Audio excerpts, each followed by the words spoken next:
Hey everyone, today I'll be having a look at the Centurion Mark I, which is the Tier 9 British medium tank. This is the equivalent of the Leo prototype or the German sniper in this case, because it basically has the same gun as the Leo prototype, which is on 105mm, the L7A1 I think, which is probably one of the best guns at Tier 9. So the gun does have 268 penetration. It also does have 390 alpha damage, and it's extremely accurate, so you can pinpoint your shots and aim for weak spots, especially if you do have the time to do it. Now, the tank does have a pretty good turret once you upgrade it, and I just upgraded this tank a few battles ago, so I'm starting to enjoy it even more. And it does have a special characteristic, which is the hash ammo, which is high explosive and it has around 200 millimeters of penetration. However, you're not gonna, if you don't pen, and a lot of times you're not gonna pen with the hash rounds, then you're only gonna do just a fraction of the damage. So you need to be careful when you use those hash rounds. Also, the hash rounds don't really have the shell velocity that the APCR does.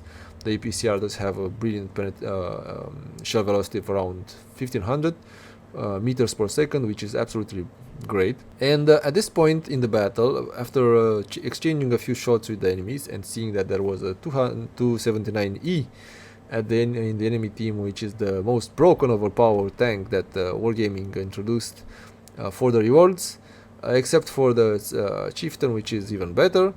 I needed to withdraw and basically try and use the speciality of this tank, and that is the fact that this tank, even with the stock turret, does have a base spotting range of 400 meters. And as you just saw, I'm able to outspot the enemy TDs, which are located on the hill over there. I got a bit lucky, bouncing a few shots, and then I'm basically spotting them. Now spotting them because my upgraded turret, so like I said, I just upgraded the tank, does have a base range, view range of 410 meters, which is absolutely insane. It is basically the best in the game, except for I think the pattern, which might have 420, but don't quote me on that. I haven't played the pattern in a long time.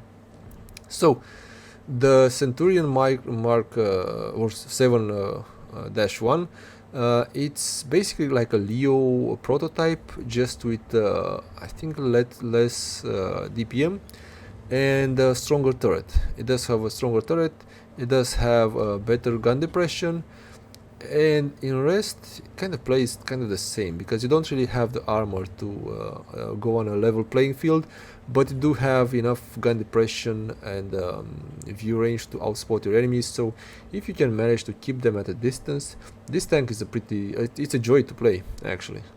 So once you get the 390 alpha damage gun, then you should be golden. And also the great penetration will allow you to get your shots in, and it doesn't really matter at this point if the enemies are tier 9 or tier 10s. You will be able to pen them quite consistently. At this point in the game, the situation doesn't really look decided in either way, so I'm a bit unsecure of what to do. Should I go right or left? And then I see the 277, the object, advancing like a madman down the middle, and I do decide to actually make a favor to my sky pigs. We also have the TDs in a line, as you're seeing over here. All of our team is kind of grouped, so it's kind of a lemming train of grouping people, or basically a really strong line of defense, however you want to call it. That's basically what it is. And now we're trying to push towards this side, towards their base, and we are actually having a bit of success, because the enemy TDs have been eliminated from the game, and they don't really have the staying power. So at this point we are winning quite strongly the game, and the tanks which are on the middle don't really have shots to on us. And I'm seeing my old nemesis, let's say, the Objects 279E. Although he didn't fire one single shot towards me, I track him once and then track him again for good measure, just to make sure that he's not leaving from here. He's downwards on a hill, and he's starting to take quite a bit of damage. He does intend to try and come towards me, But yeah, I'm just gonna push him and not gonna let him do what he wants. So at this point he knows that the battle is over, for him at least, and he's out. Unfortunately, as you see, this is one of the issues that comes with this tank, and that is the fact that when you get hit by RT, the engine deck is quite open and exposed, and even hits from the nerfed RT today can pen you in a Centurion, and you don't really have the armor except in the front, and then the hull is pretty dreadful as well. But that was a full penetrating shot from an HE, from an RT after the nerf.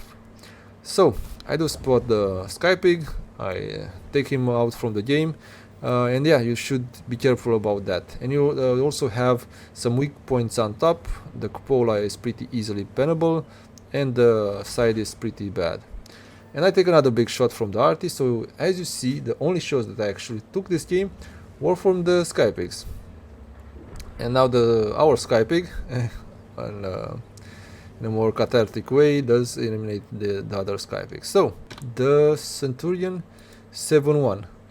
Well, I think it's a pretty capable tank. It's not the best tank you're going to see, but it's pretty balanced tank, because although it has some strong points, like I said, the view range and the great gun with excellent penetration, excellent shell velocity, and pretty good alpha damage for a tier 9. It does have the drawbacks of having some really weak everything all over here. It has this pretty big cupola that's easily penned. The sides are extremely easily penned from all sides, and you do have the engine deck, which is an RT magnet. It's basically, if the RT hits you here, you saw what happens, right? So yeah, and also from the front, except for this part, which is a little bit more strong, the sides are easily pennable, because it's basically a Centurion 1 that has a little bit of a reinforced turret armor. If you do use your good gun depression, you have I think 10 degrees of gun depression, you have enough gun depression to actually pick from the hills. And if you use that gun depression, the turret becomes a lot more stronger, and also this sloping over here helps quite a bit. So yeah, this is the kind of tank that can also work like a super conqueror, like a conqueror, like a chieftain.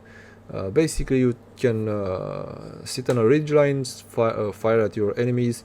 You're not impenetrable as those tanks, but it's good enough to actually bounce a few shots, as you saw during the battle. So I chose this battle not necessarily because it was the best game that I had, but I think it kind of had everything that's good and also the bad things about the tank. So it does have good mobility, it has good alpha, good penetration, but you can't stay and fight with the enemies.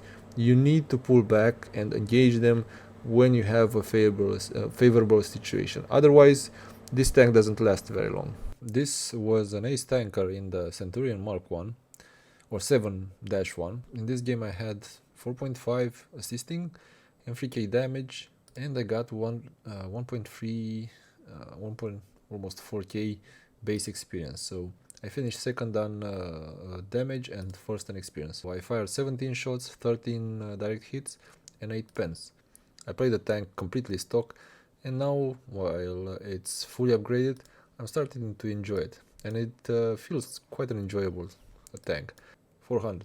So yeah, the Centurion Mark 10, the specialty of this tank is the fact that it does have more view range with the upgraded turret than any other tier 9 tank. Try this tank, you'll not be disappointed. That being said, thanks a lot, and I'll see you in the next one. Bye now.